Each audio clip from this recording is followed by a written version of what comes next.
Tu veux qu'on parle de foutage de gueule? Je crois qu'on y est là. Hier, la brigade financière anticorruption débarque à l'Elysée pour une histoire de corruption et vous savez comment ils ont été reçus? On leur a claqué la porte au nez et tout ça de manière légale. Vraiment, va falloir qu'on parle de cette dinguerie. Bref, l'enquête porte sur une boîte d'événementiel Shortcut Event et il y a beaucoup de choses à dire. Cette boîte a organisé absolument toutes les cérémonies de panthéonisation en France pendant 22 ans. Si vous vous demandez à quoi ressemble une cérémonie de panthéonisation, voilà à quoi ça ressemble. Orpheline bien-aimée. Moment fort de la cérémonie, cette chante du poète Aragon.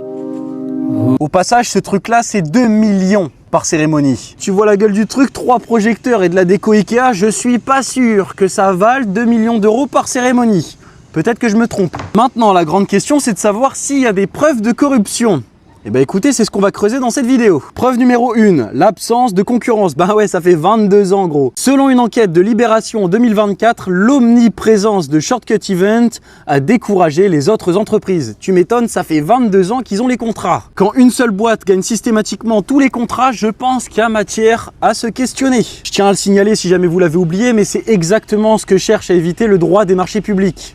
Bon, apparemment... Preuve numéro 2, les 22 ans. Bah oui, non mais rien que ça. On va rappeler le droit français, mais dans la Constitution, attribuer un contrat public à une entreprise pendant 22 ans d'affilée, même sans preuve d'argent, ça constitue en soi un délit. On peut parler de favoritisme par exemple, bref, je sais pas. Revenons-en nos moutons, le parquet ouvre une enquête contre l'Elysée. Et là, on leur claque la porte à la gueule avec l'article 67. Mais non, t'as pas le droit de fouiller les locaux présidentiels, mais t'as...